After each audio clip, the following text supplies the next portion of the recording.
We're going to talk about Genesis today, and we're going to pick up right where we left off, but the topic that we're talking about is this. I know that Honor talked about digging post holes, which is no fun if you live in Pennsylvania, because he's right, there's more rock than there is dirt in Pennsylvania.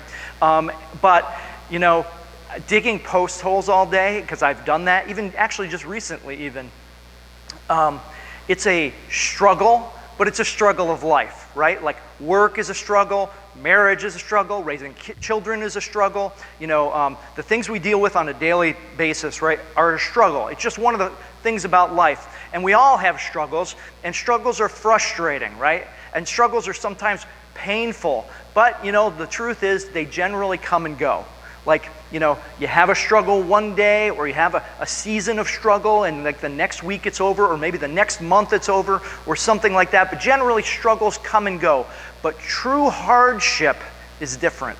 True hardship is when an event happens, and your life may never be the same because of that event. You know, it's not one of those struggles that we, you know, face that's just an annoyance or maybe a pain or something like that. But it's one of those things that when this happens to you, when you go through a true hardship, your life is probably never going to be the same again. Something changes about your life, something about your situation. It's a life-changing injury, and it's like life is never going to be the same again.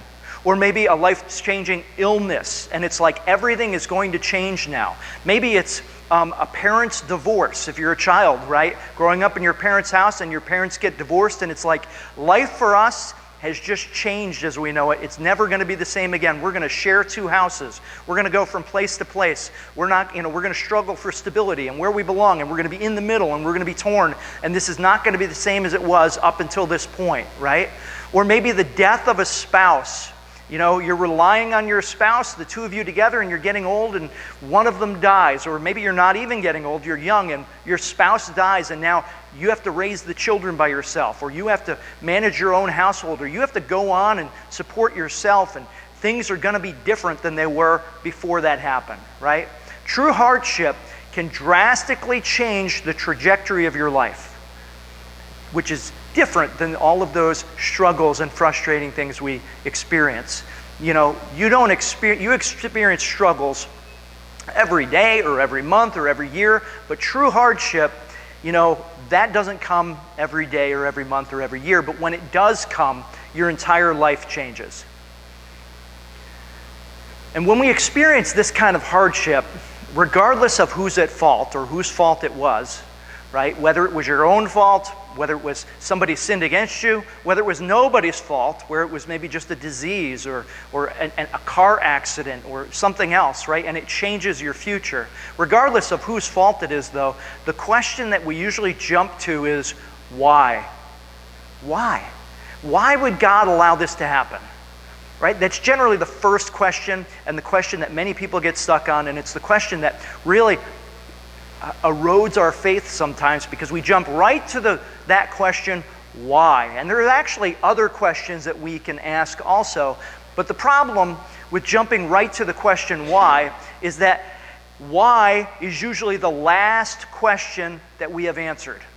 We usually find out all other kinds of things about what's going on before we ever get the answer to the question, why, God, did you allow this to happen? In fact, it might be years later that you find out why God allowed this to happen in your life.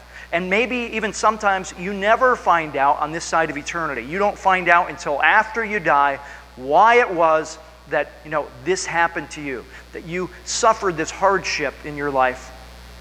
And so jumping right to that question why is often not maybe the best question that we can ask at that time. See, there's a question that we can have answered in a general sense anyway, that while we're going through these types of hardships, we can find the answer to this one question in a general way, and knowing the answer to this one question may help you to trust in God in the middle of your hardship. You're not going to know why for a long time, if ever, on this side of eternity, but you can know the answer to this question, and the question is not why, it's what. What is God doing? What are you up to, God? You know, what are you doing in the middle of this, tragedy, in the middle of this hardship that I'm going through. I don't know why, and God's not going to tell us why, maybe for years or maybe ever, but you can know what God is doing. See, when we don't see a miracle to change our situation, let me give you an example. You're in the middle of this hardship, and instantly we're praying to God, and we're asking God why, and it's God, where's the miracle? Change this suddenly. Do something, miraculous about my situation to change it in some way. And when those miracles don't come, we might fail to trust Him because we assume that He's not at work. And that's why we hear people ask questions like this. Where was God when I needed Him? I was in the middle of this suffering. I was struggling. I was in the middle of my hardship, and where was God? I didn't hear Him. I didn't see Him. I couldn't tell He was working at all because there was no miracle. There was no change in my situation at all. Doesn't He care? Does He even know what I'm going through, that I'm struggling and I'm going through hardship right now? Or maybe He does care, but He just can't help. And these are the kinds of questions that people ask and people struggle with when they're not sure that God is actually working in the middle of their hardship. See, knowing, though, what God is doing in the middle of our hardship can help us to trust Him because we can see that He is actually working and doing something, even though there's no miracle, even though there's no change in our situation. So this week, here's what we're going to do. We're going to answer the question, what is God doing when we're suffering hardship and we're tempted to think that He's not at work, that He doesn't see, that He doesn't know, that He's not able to help us, or He doesn't care to help us. And what we're going to do is we're going to look at Genesis and pick up right where we left off. And let me recap a little bit of Genesis really quick. We've been following the life of a man named Jacob. His name is also Israel. His name was Jacob. God changed his name to Israel. So in the scriptures, you're going to see sometimes he's called Jacob, sometimes he's called Israel. Same guy, because he becomes the father of the nation of Israel. And he's actually the third generation of faith. There was Abraham, Isaac, and then Jacob, whose name was changed to Israel. And the rest of Genesis, we've looked at all kinds of things, the jacked up family, the dysfunction in Abraham's family, Isaac's family, and then in Jacob's family, and that's what we're going to look at now, because the rest of Genesis is going to be the extended account of what happened to the sons of Jacob. And the sons of Jacob, as you know, become the fathers of the 12 tribes of the nation of Israel. So we're going to be in Genesis 37, 1 to 36. If you don't have a Bible, let us know. Somebody will give you one. I will put the verses up on the screen, but don't take my word for it. Look in your own Bible. So we're going to start by examining the hardship that Joseph, Jacob's favorite son, endured. That's what we're going to look at today, and the whole rest of Genesis is going to be about what happens especially to this son Joseph, but all of his sons, and what happened because of this hardship that Joseph is suffering. So this is Jacob's favorite son. Remember, he had 4 wives. Don't do that at home, kids, right? 4 wives, and he had a favorite wife, right? You think you have relationship problems, right? He's got 4 wives at the same time. He's got 12 sons, and out of those 12 sons, he's got his favorite son by his favorite wife, and it's Jacob. And Jacob is the second youngest. So he's 11 out of 12 of these sons. What did I say, Jacob? Okay, Joseph, sorry. Jacob's son, Joseph, all right? So Joseph is the 11th out of 12 of Jacob's sons. And Joseph is going to lose his family. He's going to lose his home. He's going to lose his future. Like, he had a bright future, and it's all gone. And he's even going to lose his freedom. Everything about Joseph's life is going to be ripped away from him on this one day when this event happens. And what we're going to see, though, is that even though Joseph was enduring very bad hardship, right, God was working through His providence in the middle of Joseph's hardship. And so, we'll pick up in verse 1 of 37. Jacob lived in the land where his father, that's Isaac, right, stayed, the land of Canaan. That's where Abraham and Isaac were. Now Jacob is there. We've traveled his moving around, and now that's where he's staying, is in that land where he belongs, where God gave to his family. And this is the account of Jacob's family line. So the sons and the children of Jacob. Joseph, right? And Joseph was the favorite son, right? Joseph, a young man of 17. So Joseph is 17, he's a teenager, right? But his older brothers are in their 20s and 30s at this point. So he's the kid brother, right? He's the kid brother, and he was tending the flocks with his brothers, the flocks of sheep, right? This is the family business, right? And the sons of Bilhah, that is one of the concubines, right? That's one of the wives of Jacob. And the sons of Zilpah, that's the other one, right?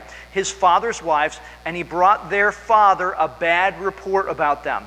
So here's the teenage kid brother, right? And he's working with the older brothers, 20s and 30s and whatnot. And he goes back to his dad and he says, "Psst, they're not doing a good job."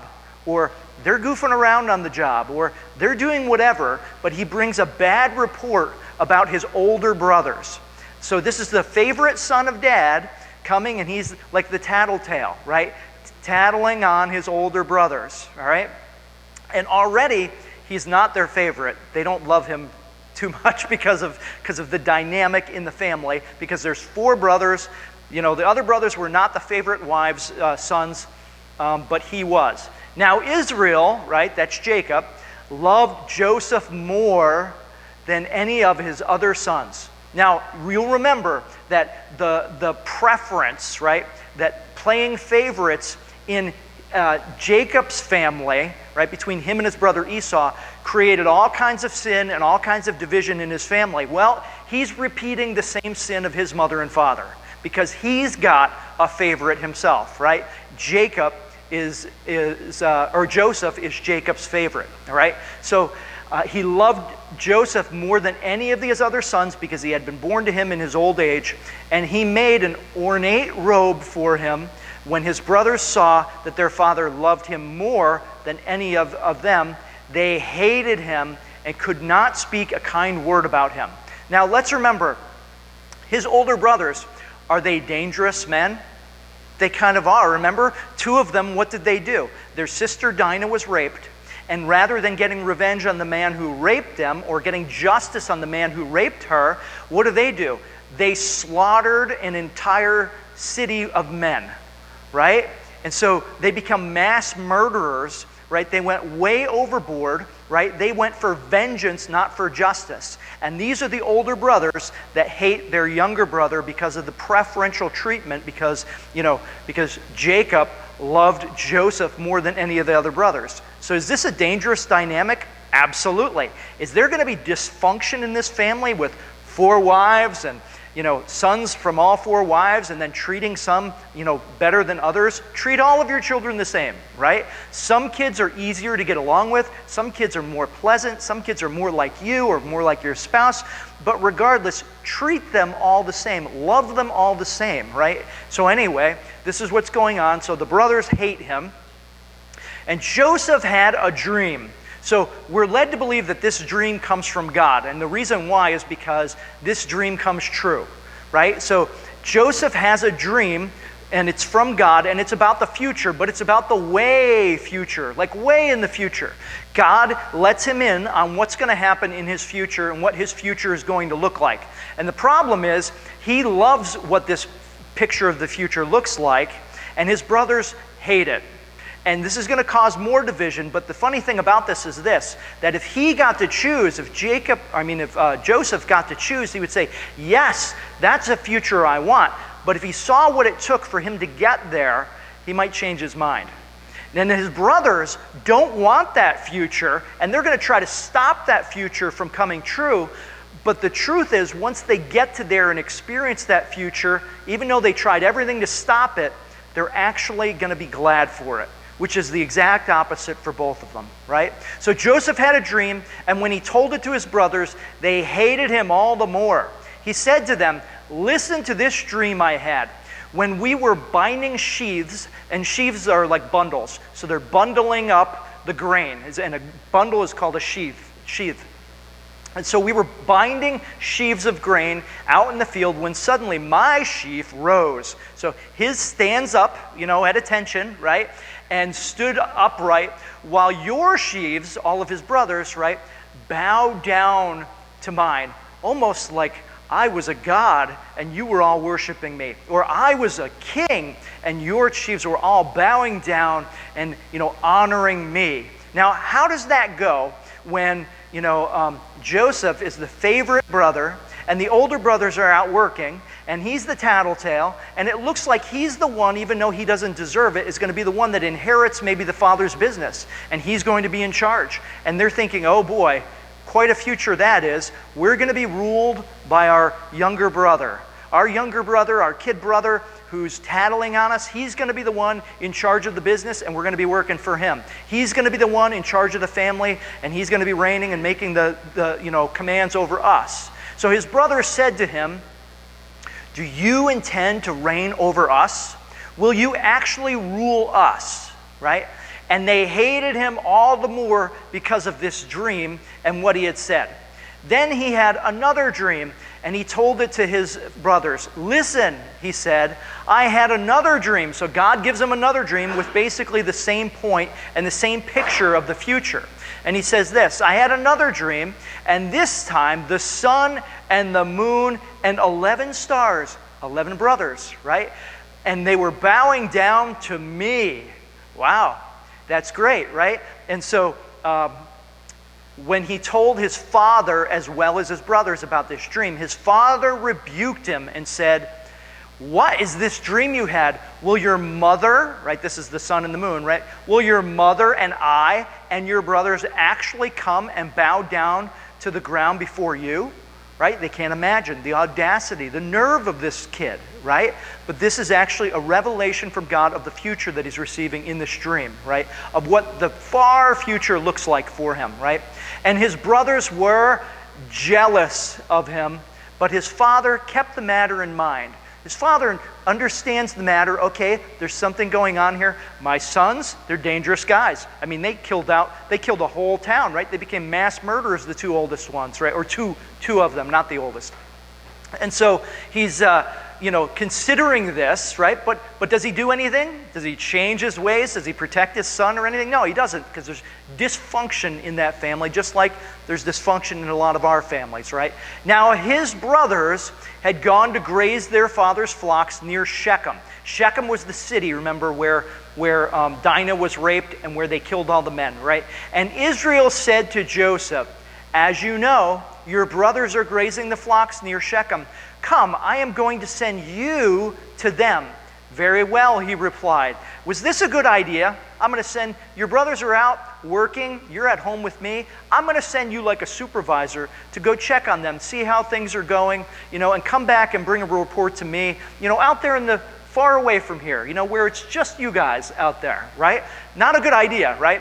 And as you know, your brothers are grazing the flocks near Shechem. Come, I am going to send you to them. Very well, he replied. So he said to them, go and see if all is well with your brothers and with the flocks, and bring word back to me. So just bring a report, let me know how things are going, right?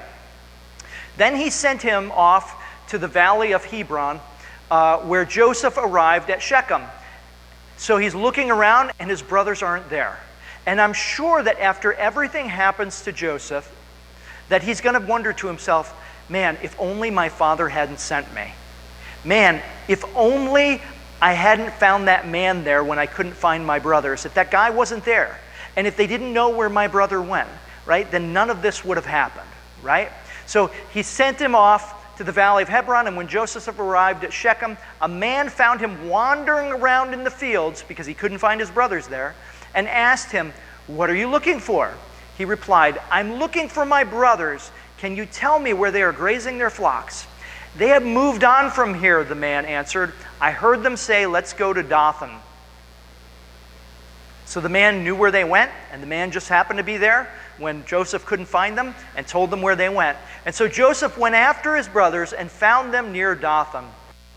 But they saw him in the distance. I'm sure they recognized the fancy coat that their dad gave him, right? Oh, here he comes, right? Look at that fancy coat, Dad's favorite, right? And so they see him in the distance, and before he reached them, they plotted to kill him. Here comes that dreamer, they said to each other. Come now, let's kill him and throw him into one of these cisterns and say that a ferocious animal devoured him. Then we'll see what comes of his dreams. In other words, they're saying, and then we'll see if those dreams he has ever comes true. We can thwart those dreams from coming true. Like, that'll never happen because he'll be dead. And so they're working, they don't know it at the time, but they're working against the plan of God, right? They're trying to thwart the plan of God from coming true. When Reuben was the oldest. Reuben was the one who slept with his father's concubine when Rachel died. And the reason he did that was, almost to try to take control of the family in some way, to try to make his wife, his mother, maybe the favorite or something like that. But he was on Dad's bad list, let's say, right?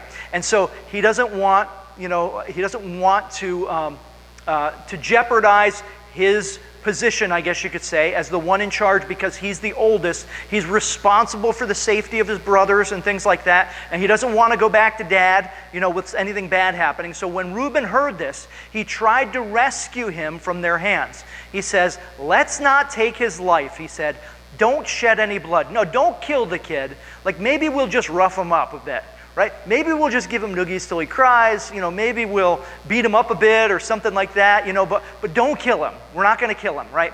Don't shed any blood. Throw him into this cistern here in the wilderness, but don't lay a hand on him. Reuben said this to rescue him from them and take him back to his father. In other words, he was going to save him from being killed by his brothers, and he's going to bring him back to his dad, maybe roughed up a bit, maybe a little humbled or something like that, but not dead, right? That was Reuben's plan. So when Joseph came to his brothers, they stripped him of his robe, the ornate robe he was wearing, and they took him and threw him into the cistern. The cistern, by the way, cistern is kind of like a well, so it's kind of probably like an empty well kind of thing, right? Like there's no water in it anymore, it's dried up. And they took the robe he was wearing, they threw him into the cistern, and the cistern was empty. There was no water in it. And as they sat down to eat their meal, so he's in there at the bottom of the well, and they're like, oh, let's have a meal now. How fun, right? It's like you're sitting on your brother and eating a sandwich, right? Beating him up and, it makes me hungry, right? This is just like real big brothers, right? Anyway, as they sat down to eat their meal, they looked up and saw a caravan of Ishmaelites coming from Gilead. What a coincidence. And you know what? And one day, when this is all over, at the end of this, Joseph would probably say to himself, boy, if only those Ishmaelites weren't coming down the road, right? If only, these traders hadn't been coming by at the exact same moment, right? Their camels were loaded with spices, balm, and myrrh, and they were on their way to take them down to Egypt. Well, if only they weren't going to Egypt, maybe Joseph might say one day. Judah said to his brothers, what will it gain us? So here's Judah. Judah thinks, you know what? I don't think we're going to kill him because we don't make any money if we kill him. We may as well make a couple bucks off of it, right? So Judah said to his brothers, what will we gain if we kill our brothers and cover up his blood? Come, let's sell him to the Ishmaelites and not lay our hands on him. After all, he's our brother. Oh, what brotherly love. This is just like Philadelphia, right? Let's not kill him. We'll sell him into slavery. Oh, that's brotherly love, all right, right? So we won't lay our hands on him. We won't kill him. We'll just sell him into slavery, right? And so after all, he's our brother, our own flesh and blood. And his brothers agreed, yeah, that sounds like a good idea, right? So when the Midianite merchants, they were Ishmaelites and Midianites, so when the Midianite merchants came by, his brothers pulled Joseph up out of the cistern and sold him for 20 shekels of silver to the Ishmaelites who took him to Egypt. Now when Reuben returned, we don't know where Reuben went, but he went somewhere. And remember, he was the one that was going to protect him. Like, don't kill him. I'm going to bring him back home to Dad safely, right? He was the one in charge, the one responsible for the rest of the brothers because he's the oldest. When Reuben returned, and you know what? One day, Joseph may have thought to himself, if only Reuben had been there. If only Reuben hadn't gone somewhere, right? When Reuben returned to the cistern and saw that Joseph was not there, he tore his clothes, right? That's like mourning, right? And he went back to his brothers and said, "The boy isn't there. Where can I turn now?" In other words, where am I going to go? How am I going to go home to Dad, right? What are we going to tell him, right? Then they got Joseph's robe, they slaughtered a goat, and they dipped the robe in blood, and they took the ornate robe back to their father and said, "We found this. Examine it to see whether it is your son's robe."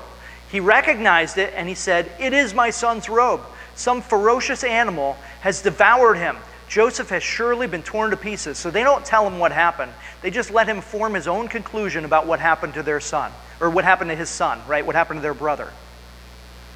Then Jacob tore his clothes, like in mourning, right? And he put on sackcloth and mourned for his son many days.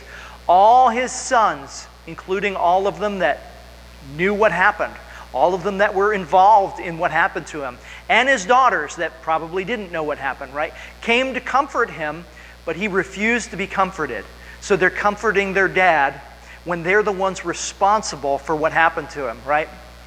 But he refused to be comforted. "No," he said, "I will continue to mourn until I join my son in the grave. I'll mourn until the day I die," is what he's basically saying. So his father wept for him. Meanwhile, the Midianites sold Joseph in Egypt to Potiphar, one of Pharaoh's officials, the captain of the guard. And one day he might actually say to himself, Joseph might think, if only I wasn't sold to Potiphar, right? Because things are going to go from bad to worse for Joseph. See, notice this. God is not mentioned at all during this account. There's not one mention of God in the entire thing. And it doesn't look like God is working at all in this, because there's no miracle. Every circumstance seems to be against Joseph rather than for him. If any of one of those certain circumstances hadn't happened, what happened to Joseph may have been completely different, right? But he winds up as a slave in Egypt because of all of these circumstances, right? And God is not mentioned once during this account, so where is he? What's he doing? What is God doing? Because when you and I suffer and we're in the middle of hardship, oftentimes we say that. We pray and we're like, God didn't do a thing. Nothing is going on. I don't see him working at all. But what we need to recognize is that God works by two main means. In other words, God has two hands, is what you could say. Two hands of God in which God primarily works through. And the first one is miracles. And when God does a miracle, people see it and say, "Wow, that was God. God did that. That's amazing." There's no way to explain that except that God worked in a mighty way and he did something miraculous, right? But the truth is that God generally does not work in our lives that way. We've seen him in Genesis work that way already, but now we're going to see him work in this extended account of what happened to Joseph, and we're going to see him work in something completely different. We're not going to see miracles, because in my life, I don't know that I've ever really seen a miracle in my life. I don't know that most Christians see miracles, definitely not every day, right? But it doesn't mean that God isn't working in our lives, because God doesn't just work through his hand of miracles, he also works through his other hand of providence. And what providence is the unseen hand of God to work through circumstances, to line up things just the way he wants. Like, for example, the Midianite traders, and Reuben being out of the picture for a few minutes, and and they happen to be going to Egypt. And he happened to be bought by Potiphar, right? All these different circumstances, right? Where God works through his providence, his unseen hand, that it's not a miracle, but through circumstances, God is working. See, God is sovereign. And sovereignty means that he is in control over everything. That is, that what God wants happens, right? And that's why everybody wants to be God, because God's will is what's done, right? So that's why I want to be my own God, why people want to be their own gods, because what God wants happens. What God wills is what comes to pass, right? So God is sovereign. He's in control of everything. And his will and his purposes will always be accomplished in the end. So was God responsible for the dysfunction in Jacob's family? Was God responsible for the sin of Joseph's brothers? Was God responsible for the slave trade in Egypt? No, but he is sovereign over it, meaning he has control over everything and his will is done. He's not responsible for it, but he is sovereign in control over it.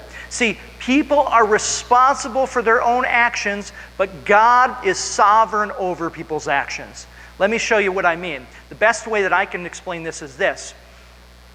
Because the question then becomes, how can God be in control of our actions when we are responsible for our actions? Like if God is control over, if God is responsible, is in control of our actions, then why isn't he responsible for the sin I commit?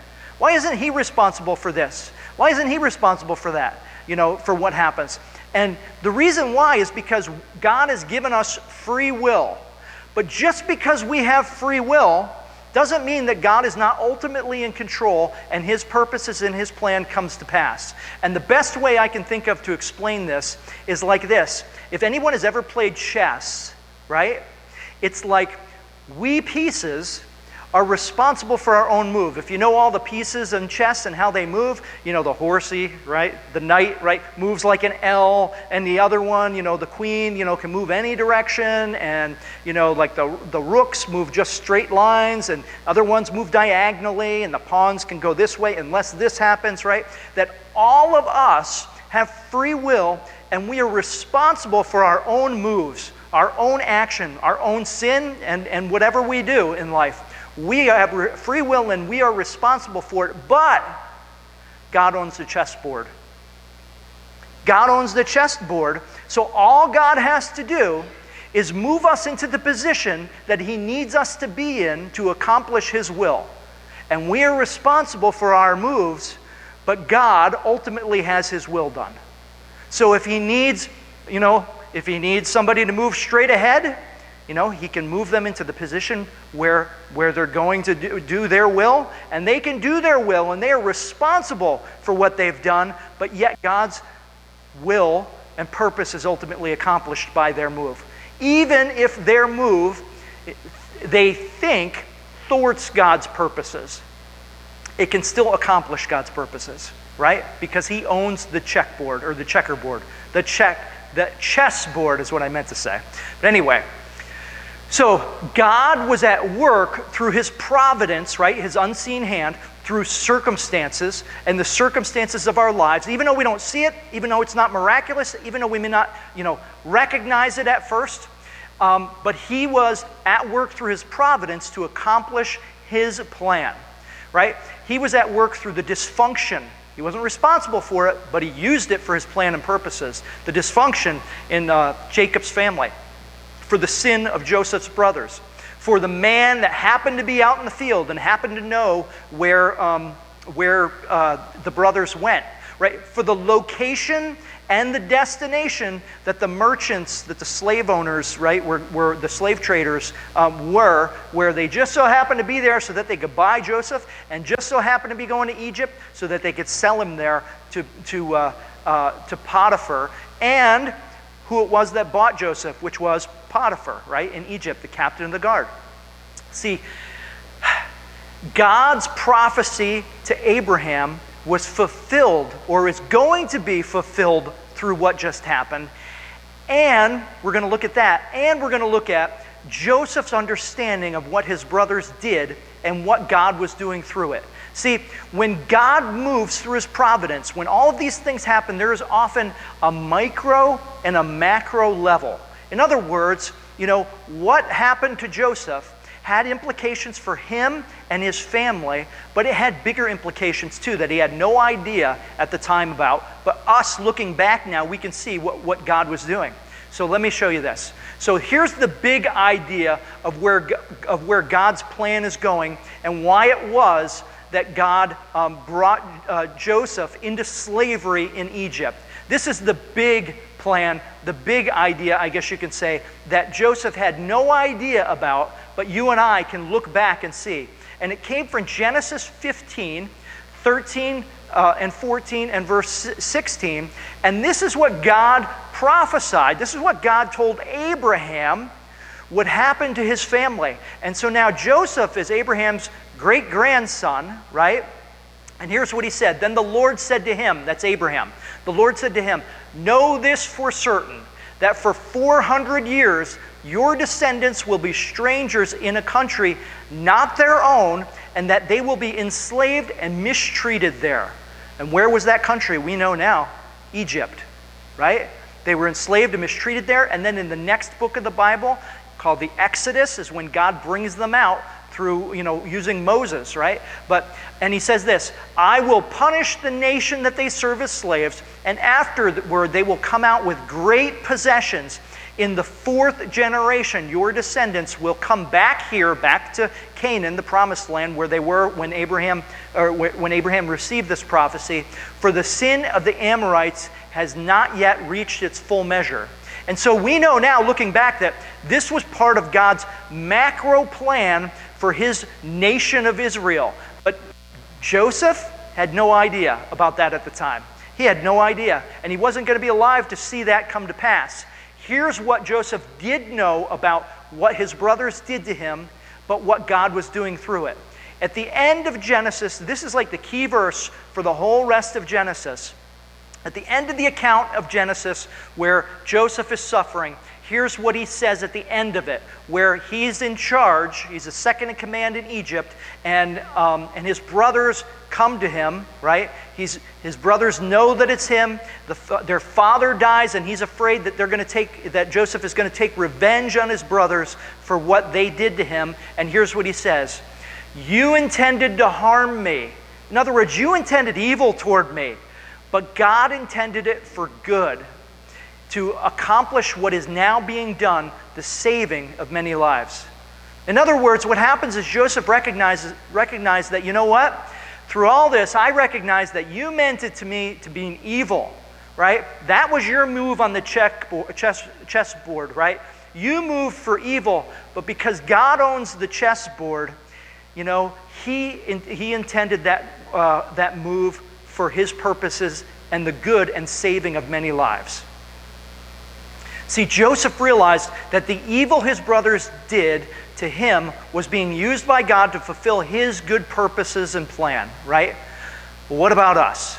When we suffer, we're in the middle of hardship, whether it's our own sin, whether it's just sin in general, whether it's nobody's sin, whether somebody sinned against us, right? God uses the hardship in the lives of believers for his good purposes and plan too.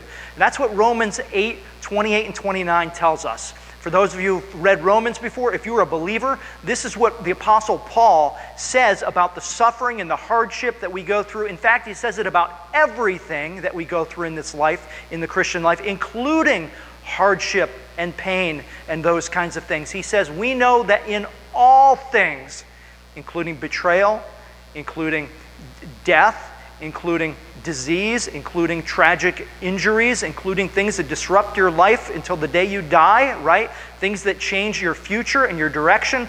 All things, God works for the good of those who love him, who have been called according to his purpose. For those God foreknew, he also predestined, and here's the good thing, right? We may not consider it a good thing. It's not a good thing when we suffer, but God says it is a good thing if it accomplishes his purpose. And what is his purpose? That we be conformed to the image of his Son. Conformed to the image of Jesus. And if it accomplishes that purpose, whether it's a victory, whether it's a defeat, whether it's a joy, whether it's a tragic injury, or loss of freedom, or loss of life, right? That whatever it is, if it conforms us to the image of his Son, it's actually a good thing because it accomplishes God's purpose, and that was his purpose. See, God sent his Son, Jesus, to endure hardship to accomplish his plan and purpose. Jesus came into the world, right, to suffer, right, at the hands of evil men. He came into the world and he was innocent. And he suffered extreme hardship because, people who should have loved Jesus, people who should have listened to Jesus, people who should have, acknowledged Jesus, rejected him, betrayed him, just like Joseph's brothers betrayed and sold him into slavery. Jesus is one of his disciples, betrayed him and sold him to the Pharisees, right? And the religious leaders sent him to the cross, sent him to the Romans, and the Romans crucified him, and he died, right? He was rejected, he endured hardship, and that was evil. And he even died for my evil and for your evil. He died for our sin, even though, he wasn't responsible for it at all. But yet, he endured hardship for the good and saving of many. See, the hardships that you and I endure too help conform us to the image of Jesus at a personal level. In other words, when you endure hardship, it helps you appreciate the hardship that Jesus went through for your salvation, for the salvation of many. You might not deserve what happened to you, but Jesus definitely didn't deserve what happened to him. You might endure hardship, and you know what? And you're suffering, but you're not suffering, like Jesus did, where you're sweating blood and got nails through your hands and feet, and where you hang on a cross until you suffocate under the weight of your own body, right? Not that kind of suffering do we do, for the most part. I don't know anyone who suffered like that kind of hardship that didn't deserve it, right? But we do endure hardship, and the hardship that we that we endure conforms us to the image of Jesus at a personal level. But there's also a larger plan, a macro level, right? And you may never know, just like Joseph never knew, what God did with his time of suffering, on a macro level, right? You may never know who's saved because of the suffering that you went through, because of your witness and the way that you suffered. You may never know, what God accomplished or what God's final purpose and plan for it was. Not on this side of eternity. I know that there are people sitting here right now, today, because of some people who suffered and even died. And now, if that hadn't have happened, you wouldn't be in this church. You wouldn't be believers. You wouldn't have heard the gospel. You wouldn't be, pursuing a relationship with God, and you wouldn't be growing in the likeness of Jesus Christ. I know several people that are here right now that are in that situation, and I know other people outside of this church that the same thing has happened to. That they saw someone they loved or they knew suffer, and they saw them endure hardship. And sometimes they recovered, and sometimes they didn't, but that suffering and hardship eventually brought other people to faith for the saving of many, right? And other people, it was just that, it brought them to where they better reflected, better understood, and could appreciate more the suffering that Jesus did for them and his hardship. See, the next time that we're struggling with where God is when we endure hardship, doesn't he care? Isn't he working? I don't see any miracles. My situation hasn't changed. The next time we're struggling with where God is when we endure hardship, we need to remember that God is working through his providence, his unseen hand. And our suffering serves a purpose. It's not without value. It doesn't mean nothing, right? It's for a purpose. There's a reason why we're suffering. And sometimes when you're suffering and you know there's a reason for it, even though if you don't know what the reason is, if you know it accomplishes God's purpose, you know what? You can continue to have faith in God during that. Until one day when we see why God brought it about. And maybe it'll be years down the road, but maybe it won't be until after this lifetime. That God is accomplishing his purpose. And in the micro level, in the personal level, it's to conform us to the image of Christ. So we can appreciate and reflect his suffering and his hardship. But on the macro level, we may not know in this life why we're suffering and who it is that's saved and what it is that God's accomplishing. But we can trust that it is accomplishing his plan and it has a purpose. So now that we know what God is doing when we endure hardship, that he's working through his providence and circumstances to accomplish his good purpose and plan, how does God use our hardship to accomplish his good purpose and plan? How can he possibly use, my divorce? How can he possibly use, the tragedy of my car accident and I'm going to limp for the rest of my life and my college career is over? And how could he use, my debilitating disease and I'm never going to do this again and I'm going to be dependent on other people for the rest of my life? How can he use those things, this hardship, to accomplish his good purpose and plan? Well, you'll have to read ahead and come back and hear the rest of the account of Joseph and his family. Let's pray. Gracious Heavenly Father, we thank you for the example of Joseph. We thank you that he didn't have a peachy keen life and that everything didn't go smoothly for him and that his family wasn't all, happy-go-lucky, but that he had dysfunction in his family, that he had jealousy, that he had sin, that different things happen because, Lord, that's the lives that we live. We don't live in a perfect world, even if we're Christians, sometimes especially as Christians. And Lord, we thank you that you showed us how you worked through other people's lives, Lord, even in the middle of tragedy, even in the middle of loss, so that we could see, Lord, the way that you work in our lives too, because not all of us see miracles, and we definitely don't always see miracles, and sometimes there's hardships in our lives that just change the trajectory of our lives for the rest of our lives, and we never get the answer to why. But Lord, help us to have faith in you that we can know what you're doing, and that what you're doing is using all of those things, people sin against us, and even our own sin, Lord, for your good purposes. And help us to have confidence and faith in that through Jesus Christ. Amen.